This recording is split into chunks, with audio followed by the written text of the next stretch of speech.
Hello मेरे प्यारे विद्यार्थियों, एक बार फिर से आप सबका स्वागत है KP college of arts and science की यूट्यूब क्लास में। जैसा कि आपको पता है, मैं हूं भरत कुमार और हम पढ़ेंगे बीए सेकंड ईयर का पॉलिटिकल साइंस चैप्टर। और इसमें आज हमें पढ़ना है फ्रांस को लेकर, क्योंकि आपका जो ये फर्स्ट पेपर है ना बीए सेकंड ईयर का, इसके अंतर्गत हम तुलनात्मक राजनीति और विभिन्न देशों के संविधान को हम तुलनात्मक रूप में भी पढ़ेंगे कि कौन से देश का संविधान कैसे बना है। तो आज हम देख रहे हैं कि जो फ्रांस है, किसकी बात करें, फ्रांस की। तो फ्रांस का जो संविधान है, उसका संविधान का निर्माण किस तरह से हुआ है, वर्तमान संविधान का निर्माण किस तरह से हुआ है, उसको हम देखेंगे। तो मैंने कुछ पॉइंट लिखे हैं, इन पॉइंट को पूरा करते करते अपना ये टॉपिक भी कंप्लीट होगा और इसमें आपको पूरी तरह समझ में आ जाएगा कि फ्रांस का संविधान किस तरह से और कैसे बना है। तो देखिए, महान क्रांति, बिल्कुल आपको पता होगा फ्रांस की जो क्रांति हुई थी और हर जगह इसके चर्चे थे उस समय, और क्योंकि इसने काफ़ी बदलाव किया था और ये क्रांति एक इतिहास में महत्वपूर्ण क्रांति के रूप में जानी जाती है। तो फ्रांस की क्रांति 1789, इसके दौरान क्या हुआ कि निरंकुश राजतंत्र का अंत कर दिया गया था। वहाँ पर जनता ने पूरी तरह विरोध प्रकट किया आंदोलन की तरफ, और वहाँ की राजतंत्र को कहते हैं कि गाड़ के खाट उतार दिया, यानी समाप्त कर दिया था। लेकिन पूरी तरह से यहाँ पे समस्या समाप्त नहीं हुई थी। 1789 क्रांति के बाद गणतंत्र का और राजतंत्र का मिला जुला रूप चलता है, तो उस दौरान समस्याएं सामने आती हैं।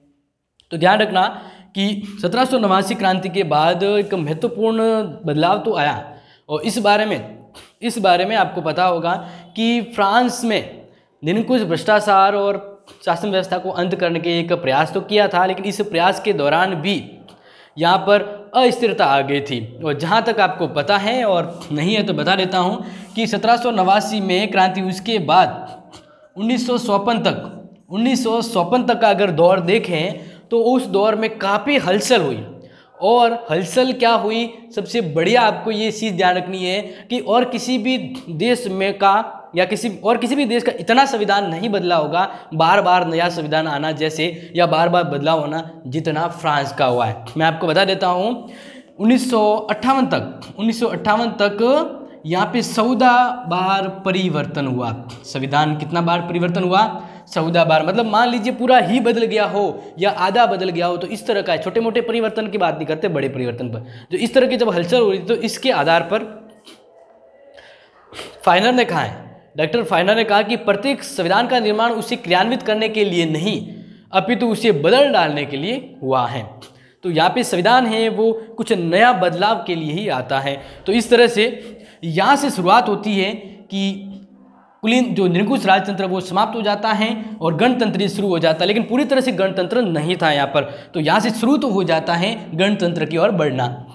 तो इसके बाद समय परिस्थितियाँ बदल जाती हैं, और तृतीय गणतंत्र के पूर्व क्या था, क्योंकि गणतंत्र की शुरुआत हुई तो पूरा गणतंत्र नहीं था, तो इसलिए हम यहाँ पे पूरी तरह से गणतंत्रात्मक नहीं कह सकते इसको, लेकिन इसी कैटेगराइज करते हैं। तो अब हम बात करें एक मोस्ट इंपोर्टेंट पॉइंट की, तृतीय गणतंत्र के पूर्व फ्रांस में क्या व्यवस्था रही।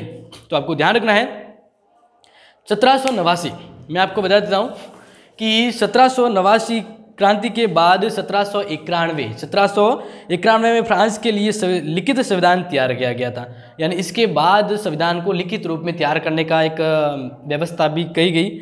निर्वाचित तो सीमित राजतंत्र था, उसमें क्या था कि पूरी तरह राजतंत्र समाप्त नहीं हुआ था, सीमित राजतंत्र और निर्वाचित संसद की व्यवस्था की गई थी, और यह संविधान राजतंत्र और प्रजातंत्र का अजीब गठबंधन था।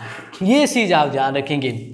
इस दौरान क्या था कि लिमिट में, यानी सीमित रूप में राजतंत्र भी था और थोड़ा बहुत गणतंत्रीय व्यवस्था भी थी, ठीक है ना। तो गठबंधन था, ये गठबंधन किसका था, गणतंत्रात्मक था। किसका था, गणतंत्रीय व्यवस्था भी। ये तो दोनों का मिला जुला जो रूप था वह फ्रांस में संविधान के निर्माण को लेकर तैयार हो रहा था। तो यहाँ पर इस तरह की मिली जुली अजीब गठबंधन था, तो मुश्किलें तो होती है, राजतंत्र चलाएंगे या लोगों की इच्छाओं को चलाएंगे। तो गठबंधन के अंतर्गत इस तरह की अव्यवस्था होना स्वाभाविक था। यानी जिस तरह का उन्होंने रास्ता शुरुआत में अपनाया था, तो इस रास्ते को कहीं ना कहीं कठिनाइयों का सामना करना होता, यानी कि कांटे आएंगे जरूर। तो फिर 1793 में जोकोविच ने फिर क्या किया कि इस व्यवस्था को चेंज कर दिया, और इसके स्थान पर नवीन संविधान का निर्माण किया गया, और प्रथम बार गणतंत्रीय व्यवस्था अस्तित्व में आएगी। तो तीसरा गणतंत्र आने से पहले जैकोबिन्स ने क्या किया? प्रथम गणतंत्र की स्थापना के लिए प्रयास किया। प्रथम गणतंत्र, तो इसके लिए उसने प्रयास किया, बदलाव किया। और बदलाव करने के दौरान उस समय क्या किया था उसने, तो मैं आपको बता देता हूं कि इस संविधान में प्रत्यक्ष निर्वाचन, वयस्क मताधिकार और 24 सदस्यों की मंडलात्मक कार्यपालिका की व्यवस्था की गई थी। और 22 अगस्त 1975 में एक नया संविधान बना जिसे डायरेक्टरी कहा गया। क्या कहा गया? डायरेक्टरी, यानी था ये संविधान ही, ठीक है ना। जैकोबिन्स ने प्रथम गणतंत्र बनाया और इसी के अंतर्गत एक संविधान की व्यवस्था की थी जिसके कहा था डायरेक्टरी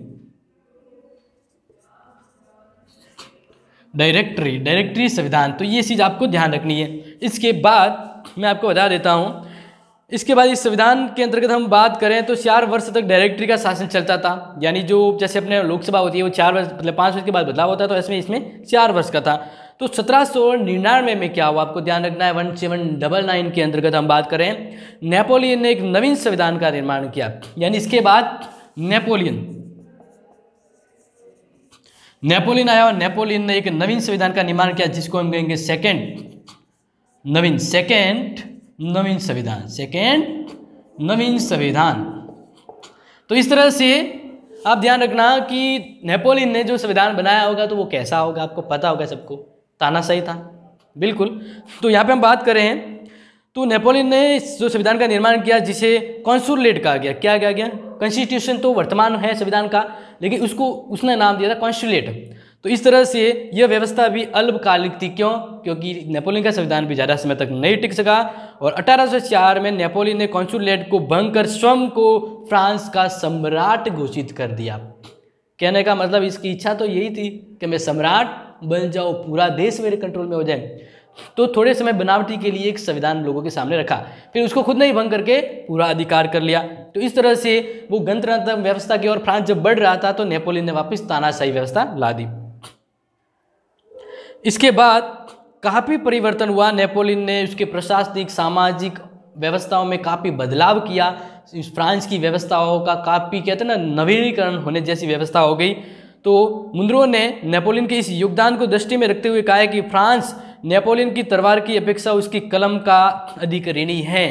कहने का मतलब नेपोलियन ने जो तलवार से काम नहीं किया, उससे बढ़िया उसने कमल यानी पेन से जो बदलाव किया था फ्रांस में, जो व्यवस्था बनाई थी राजनीतिक सामाजिक, और जिस तरह की बदलाव उसने की थी ना, नए नए तरीके आज़ाद किए थे, नई व्यवस्था स्थापित की थी, वह काफ़ी इंपॉर्टेंट है और फ्रांस उसका ऋणी है। यानी नेपोलियन है और नेपोलियन था, उसी वजह से फ्रांस में काफ़ी नए उस समय बदलाव हुए और आज वही बदलाव फ़ायदा दे रहे हैं। तो ये कह रहे हैं कि नेपोलियन की तलवार से ज़्यादा फ्रांस नेपोलियन की कलम का ऋणी है। नेपोलियन की कलम का ऋणी है। ये बात किसने कही थी? मुनरो ने कही है, जो आपको ध्यान रखना है।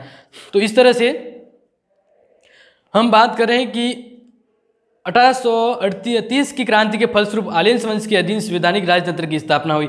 यानी नेपोलियन चला गया तो वापस वहां पर किसका शासन हो गया? राजतंत्र वापस आ गया। राजतंत्र अब की बार किसने हक जमाया?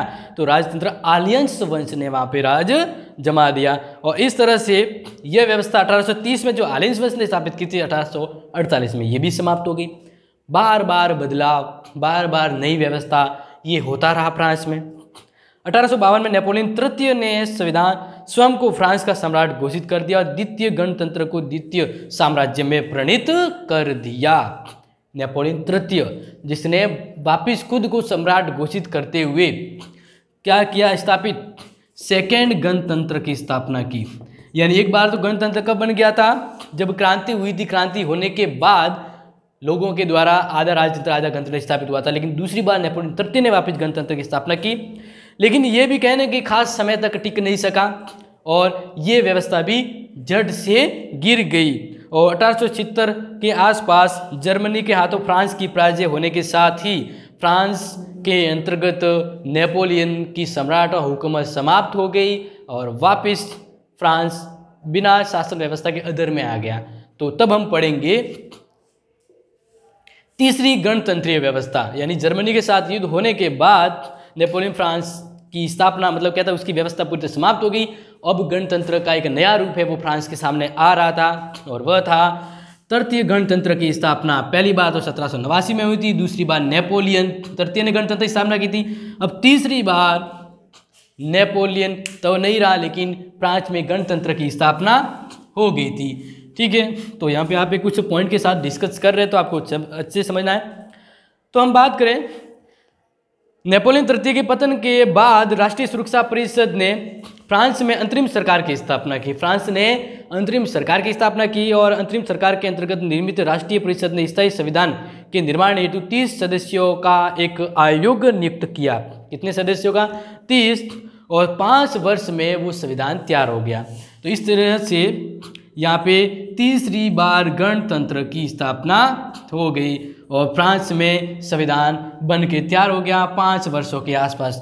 हम बात कर रहे हैं 1800 के बाद की, क्योंकि 1852 तक तो 1852 के कुछ समय तक तो नेपोलियन तृतीय रहा था, लेकिन अब हम बात करें 1876 से 1940 तक का जो समय है वह कौन सा है? तृतीय गणतंत्र का समय है, वो आप ध्यान रखेंगे। तो इस तरह से संविधान की तृतीय गणतंत्र यानी फ्रांस में तृतीय गणतंत्र की स्थापना हुई और ये लिखित संविधान, विख्यात संविधान भी हुआ। ये एक लिखित था और इस तरह से संविधान के द्वारा ब्रिटेन की संवैधानिक पद्धति को यहाँ पे अपनाया गया था और राज्य का अध्यक्ष एक राष्ट्रपति था, परंतु वह संवैधानिक अध्यक्ष मात्र था। वास्तविक कार्यपालिका शक्ति मंत्रिपरिषद में निहित होती थी, जैसे वर्तमान में है अध्यक्ष की तरह, यानी अपना राष्ट्रपति नाम मात्र का, और वास्तविक शक्ति किसके पास है? प्रधानमंत्री और मंत्रिपरिषद की बात है। तो यही व्यवस्था यहाँ पे परिलक्षित हो गई थी। और यहाँ पे अपने संसद में लोकसभा राज्यसभा है, वैसे ही वहाँ पर उस समय 2 सदन थे, जिसमें एक सदन प्रतिनिधि सभा थी और दूसरी थी सीनेट। और संविधान के द्वारा एकात्मक शासन व्यवस्था को अपनाया गया था। तो ये व्यवस्था रहेगी, लेकिन ये व्यवस्था भी कहते हैं ना कि इसमें भी कुछ कमी थी। तो फ्रांस का ये संविधान भी कंटिन्यू नहीं चल सका क्योंकि इसमें भी कुछ कमियां थी। अब कमियां क्या थी तो वो हम डिस्कस कर ही रहे हैं। तो तृतीय संविधान में अनेक दोष थे और दोष का मतलब ये है कि वो संविधान पूर्ण नहीं था। जब कोई चीज़ अगर पूर्णता के तौर पे नहीं होती है, परिपूर्ण नहीं कहेंगे, पूर्णता जो जरूरी होती है वो चीज़ नहीं होती है, तो वह व्यवस्था वापस ठप पड़ जाती है। तो यही वापस फ्रांस के साथ हुआ। तो यह संविधान राजतंत्रवादियों तथा गणतंत्रवादियों के बीच समझौते का परिणाम था। यानी संविधान बना था, इसमें आधा राजतंत्र के व्यक्तियों ने सहयोग दिया था और आधी व्यवस्था का सपोर्ट गणतंत्री व्यक्तियों ने दिया। तो इस तरह से ये समझौता था राजतंत्र और गणतंत्र के बीच। तो समझौता पार्टनरशिप ज़्यादा समय तक नहीं चलती, आपको पता होगा समझौता ज़्यादा समय तक नहीं चलता। तो यही यहाँ पे भी हुआ। और यह प्रलेख भी नहीं था कि वरन ये 3 पृथक तिथियों पर बने 3 कानूनों के खंडों से मिलकर बना था। तो तीनों कानून भी आवश्यक रूप से अधिक संक्षिप्त और अस्पष्ट थे जो इस संविधान में शामिल थे। इन्हीं आधार पर जी हेनोक्टक्स ने एक वक्तव्य दिया कि असंगत, अधूरा और दुखद संविधान इसको बताया। और अपने इन दोषों के बावजूद तृतीय संविधान ने संविधान के अन्य पूर्ववर्ती संविधानों की अपेक्षा काफ़ी अच्छा काम किया। तो ये तो हम मान सकते हैं, बिल्कुल मान सकते हैं कि पहली गणतंत्र व्यवस्था दूसरी व्यवस्था से बढ़िया व्यवस्था तृतीय गणतंत्र था। इस समय काफ़ी बहुत अच्छी व्यवस्था हुई थी, जो आने वाले समय में नया जो संविधान जब बनेगा तो उसमें ये व्यवस्था फॉलो की जाएगी। तो कहने का मतलब भले ही ये व्यवस्था अपूर्ण, ये संविधान अपूर्ण था, लेकिन इसने काफ़ी अच्छा काम उस समय अपना दायित्व निभाया था। अब हम आते हैं तृतीय संविधान का अंत हो जाएगा और तृतीय संविधान के अंत होने के साथ ही चतुर्थ संविधान की व्यवस्था बनेगी। तो ध्यान रखना है कि 1940 की जब हम बात करें, क्योंकि ये जो समय था यानी तृतीय संविधान था 1940 के आसपास खत्म होने के कगार पे था, क्योंकि इसमें भी कुछ अपूर्णताएं थी। तो बात करें जर्मनी द्वारा पराजित होने पर तृतीय गणतंत्र और उसके द्वारा स्थापित राजतंत्रीय व्यवस्था का अंत हो गया। कब अंत हो गया? जब जर्मनी के साथ फ्रांस का युद्ध हो गया, तो उसके साथ ही तृतीय रूप में जो गणतंत्रीय व्यवस्था स्थापित हुई थी, संविधान स्थापित हो गया था, वह खत्म होने के कगार पे आ गया। इसी तरह से दूसरी बार फ्रांस से वो हार का सामना करना पड़ा और 1944 में जनरल डी गॉड की सेना ने फ्रांस को जर्मनी की अधीनता से मुक्त किया और प्रशासनिक कार्य संचालन हेतु वापस अंतरिम सरकार का गठन किया गया। वापस अंतरिम का गठन किया गया और स्थायी संविधान की रचना हेतु संविधान सभा का भी निर्माण किया गया। यानी वापस एक संविधान सभा बनाई गई और उसको कहा गया कि आप एक नवीन संविधान बनाइए। लेकिन इसके द्वारा निर्मित संविधान स्वीकृत नहीं हो सका और 1946 में द्वितीय संविधान का निर्वाचन हुआ, जिसके द्वारा निर्मित संविधान 27 अक्टूबर 1946 से लागू किया गया। तो अब नेक्स्ट जो संविधान बनने वाला था वो था 1946 के आसपास। 1946 में एक और नया संविधान बन के सामने आया, और नया संविधान कौन सा था? नया संविधान था चतुर्थ गणतंत्र का संविधान। और ये व्यवस्था कभी स्थापित हुई, कब फ्रांस में बनने की शुरुआत हुई? 1946 में। भारतीय संविधान भी कब बना था आपको पता होगा? 1946 में बनने की शुरुआत हुई थी, और भले ही 26 नवंबर 1949 को बना था, लेकिन शुरुआत हुई थी 9 नवंबर 1946 को। तो इस तरह से ये जो संविधान है वो संविधान 1946 से लेके 58 तक कारगर रहा। 1946 से लेके 58 तक कारगर रहा, और उसके अंतर्गत व्यवस्था, यानी इतना समय लगा इसमें और व्यवस्था हुई। तो चतुर्थ संविधान है जो मूल रूप से तृतीय संविधान से भिन्न था, तृतीय संविधान से भिन्न था, और इसके द्वारा भूतकाल से क्रांतिकारी विच्छेद नहीं किया गया था, ठीक है ना। और बात करें, 15 मिनट बाकी ना अभी, ओके, तो हम बात करते हैं नेक्स्ट। इसके द्वारा भूतकाल से क्रांतिकारी विच्छेद नहीं किया गया, शासन का मूल रूप वही था, केवल बाहरी रूप में कुछ परिवर्तन था। तो हम बात करें, तृतीय संविधान समाप्त हो गया और फ्रांस में चौथे संविधान बनने की दौड़ शुरू हो गई थी। कब हो गई थी? 1946 से 1958 तक बन गया था। तो तृतीय संविधान के बाद जो चतुर्थ संविधान बना वो काफ़ी बड़ा बदलाव के साथ था और काफ़ी नया था, जो तीसरे संविधान में नहीं था। तो हम बात कर रहे हैं, यह संविधान भी लिखित और कठोर था, और इसमें एकात्मक स्वरूप और संस्थात्मक पद्धति को अपनाया गया था। आपको ध्यान रखना है, अगर इसमें पूछा जा सकता है चतुर्थ संविधान देखो हम विशेषता पढ़ेंगे, फ्रांस के संविधान की विशेषता पढ़ेंगे, लेकिन फिलहाल हम देख रहे हैं कि इसका संवैधानिक विकास कैसे हुआ है। बाकी हम डिटेल से बिल्कुल जरूर जानेंगे कि इसके संविधान में, यानी चौथा संविधान, वर्तमान में फ्रांस में चौथे संविधान की व्यवस्था चलन में है। तो इस संविधान की क्या विशेषता है वो डेफिनेटली जानेंगे, लेकिन फिलहाल हम देख रहे हैं इसका संवैधानिक विकास। तो संविधानात्मक व्यवस्था को अपनाया गया। पहले ही समान फ्रांस की व्यवस्थापिका द्विसदनीय थी और प्रशासनिक कानून प्रवर्तन लागू भी था। तो स्थानीय स्वशासन के ढांचे में कोई परिवर्तन नहीं किया गया, लेकिन तृतीय संविधान के संविधान में व्यवस्थापिका और कार्यपालिका के संबंध में जो थर्ड जो संविधान था, उसके अंतर्गत कार्यपालिका और व्यवस्थापिका बीच जो मतभेद और जो दोष था ना, उसको चौथे संविधान बनाने में दूर किया गया। ऐसी समस्या ना हो वो ध्यान रखा गया। तो इस तरह से चतुर्थ संविधान में ज़्यादातर ये ध्यान रखा गया है कि तीसरा संविधान में जो कमी थी ना, उस कमियों को दूर किया जाए, एक बढ़िया संविधान है वो प्रूव किया जाए या लागू किया जाए। तो चतुर्थ संविधान, और मैं आपको बता देता हूँ चतुर्थ संविधान जो बना था, मैंने थोड़ा अपने शब्दों में बदलाव करता हूँ। जो चतुर्थ संविधान था 1946 में बना, 1958 तक ही चला था, यानी 1958 में इस संविधान का भी क्या हो गया? अंत हो गया, यानी चौथे संविधान का भी अंत हो गया। अब क्यों अंत हुआ तो मैं आपको बता देता हूँ। तो देखिए, चतुर्थ गणतंत्र संविधान किसी राजनीतिक दर्शन विशेष का नहीं था, वरन विभिन्न विरोधी राजनीतिक मतलावलियों के समझौते का परिणाम था। तो इसमें क्या था? इसमें राजतंत्र या गणतंत्र का समझौता नहीं था। इसमें जो संविधान बनाने वाले थे वो विभिन्न राजनीतिक नेता वगैरह थे, तो वे अपने मन मुटाव और अपने मतलब के लिए इस संविधान को गढ़ रहे थे। तो इस तरह से जो राजनेता थे उस समय, उनमें भी मन मुटाव और द्वेष था, लेकिन इस द्वेष की वजह से संविधान तो बनाया, लेकिन ऐसे संविधान बनाने का क्या औचित्य है जो बनाने वालों के मन में ही क्या हो? दोष हो या मन में ही खोट हो। तो इस तरह से आपस में राजनेताओं के समझौते का ये जो परिणाम तो सामने आया, लेकिन पूरी तरह से सकारात्मक परिणाम नहीं देखा। तो चौथा संविधान, चतुर्थ गणतंत्र यानी चौथे संविधान का जो रूप हमारे सामने आया था, फ्रांस की बात करें तो वो 1958 तक ही चला। इसके बाद जरूरत पड़ी पंचम संविधान की। तो अब चौथे संविधान के अंतर्गत कहा जाया गया है कि आंग जिन के शब्दों में यह समझौता तर्क का नहीं वरन परिस्थितियों का समझौता था।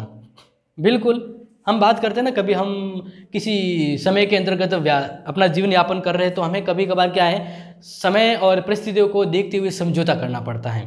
तो बिल्कुल यहाँ पे चतुर्थ संविधान बनाना इसलिए जरूरी हुआ क्योंकि जर्मनी के हाथों पराजय हो गई थी। तो अब एक व्यवस्था के लिए सरकार और एक संविधान की जरूरत थी। तो परिस्थिति आती थी कि मजबूरी में संविधान बनाना पड़ा था। तो परिस्थितियों की वजह पर वो संविधान बना, लेकिन आगे परिस्थितियाँ कैसी थी उसके अकॉर्डिंग ये संविधान नहीं ढल सका। तो परिस्थितियों की वजह से संविधान जरूर बना, लेकिन ये पूरी तरह से अच्छा सकारात्मक परिणाम नहीं दे सका। तो ये परिस्थितियों का परिणाम था। चौथा संविधान जो था इनका परिस्थितियों का परिणाम था जो सफल नहीं हो सका। तो इस तरह से इस संविधान की सबसे बड़ी बुराई जो थी वह थी राजनीतिक अस्थिरता, यानी जो सरकार चुनी जाती थी वह स्थायी नहीं रहती थी, बार बार संविधान सरकार है वो गिर जाती थी। तो ये इस संविधान का दोष था। इस संविधान के लगभग 12 वर्षों के काल में 3 सामान्य निर्वाचन हुए। 12 वर्षों तक ये भी चला। ये संविधान भी कब तक चला? 12 वर्षों। तो जैसे थोड़ा सा यहाँ पे दिख ही रहा है, 1946 से लेकर 1958 तक का ये जो संविधान रहा था, ये ज़्यादा समय तक नहीं टिक सका क्योंकि ये संविधान भी फेल हो गया था। तो ये 12 वर्षों तक टिका। इसमें 3 बार सरकारें बनी। कितनी बार सरकारें बनी? 3 बार बनी। और 25 मंत्रिमंडलों का निर्माण हुआ, पतन हुआ। 3 यानी 12 साल में कितनी बार मंत्रिमंडल बने? 25 बार मंत्रिमंडल बने। और इस तरह से ये पतन की तरफ व्यवस्था रही और राजनीतिक अस्थिरता के कारण यहाँ की जो शासन व्यवस्था है वह थोथली हो गई, कमजोर हो गई और निर्कर्मठ हो गई। तो इस तरह से वास्तव में इस संविधान के अंतर्गत प्रशासनिक और राजनीतिक या अंतर्राष्ट्रीय क्षेत्र में अगर बात करें तो ये संविधान भी फ्रांस के हाथों असफल हुआ, यानी असफलता का ही परिणाम था। तो फिर अब हम बात करते हैं बना वो फ्रांस का वर्तमान संविधान है। आपको पूछा जा सकता है फ्रांस का वर्तमान संविधान कौन सा है? 4थी बार बना संविधान है, यानी चतुर्थ गणतंत्र की स्थापना हुई, 4थी बार गणतंत्र की स्थापना हुई और ये संविधान वर्तमान संविधान कहलाया गया। सॉरी, 4थी बार क्या, मैं 4थी बार तो समाप्त हो गया था, 4थी बार क्या हुआ? समाप्त हो गया था। चौथा जो संविधान था वो 1946 से लेकर 1958 तक चला था। तो ये संविधान इस समय तक चला, इसके बाद ये भी अंत हो गया। तो फिर वर्तमान संविधान कौन सा है जो फ्रांस में है? वर्तमान संविधान है पंचम संविधान। ये वर्तमान संविधान है जो फ्रांस में लागू है, यानी 5वीं बार गणतंत्र की स्थापना हुई फ्रांस में और ये 5वां संविधान था जो फ्रांस के लोगों के सामने आया। तो हम बात करें पंचम संविधान की, तो आपको ध्यान रखना है चतुर्थ संविधान के अंत होने के बाद 1958 में जनरल डी गॉड को फ्रांस का प्रधानमंत्री नियुक्त किया गया और इसके साथ ही निश्चित किया गया कि राजनीतिक दल दी गॉल के क्वालिफिकेशन में हस्तक्षेप नहीं करेगी और 6 महीने के अंदर फ्रांस के लिए एक नया संविधान स्थापित किया जाएगा। दी गॉल के मंत्रिमंडल के अंतर्गत एक मनोनीत प्रधानमंत्री संस्था थी और जिसमें 39 सदस्य थे। 3 महीने की व्यवस्था की गई और 4 सितंबर 1958 के दिन संविधान प्रकाशित हुआ। तो ये बहुत ही इंपॉर्टेंट है। 4 सितंबर 1958 को संविधान प्रकाशित हुआ और यही संविधान 4 अक्टूबर, एक महीने बाद 4 अक्टूबर 1958 को फ्रांस का संविधान लागू हुआ। यानी जस्ट संविधान के लिए 6 महीने दिए। कितने महीने दिए? मेरे हिसाब से 6 महीने भी नहीं दिए, 3 महीने ही दिए और संविधान जो पिछला संविधान था उसको बदलाव करते हुए, कमियों को दूर करते एक नया संविधान ने सामने प्रस्तुत किया और ये 4 अक्टूबर 1958 को संविधान लागू किया गया और इसी तरह से 5वें गणतंत्र को फ्रांस ने जन्म दिया और पंचम गणतंत्र का संविधान है वो वर्तमान में लागू, यानी फ्रांस में 5वीं बार संविधान बना है और काफ़ी बार संशोधन हुआ है। तो पंचम गणतंत्र की स्थापना फ्रांस में हुई है। तो ये आप ध्यान रखना है। अब आने वाला नेक्स्ट जो वीडियो है इसमें हम स्पेशली बात करेंगे कि फ्रांस में पंचम गणतंत्र की जो स्थापना हुई यानी 5वां जो गणतंत्र है ना, उस 5वें गणतंत्र की क्या विशेषता है वो हम पढ़ेंगे नेक्स्ट वीडियो में। तब तक के लिए thank you, have a nice day and take care.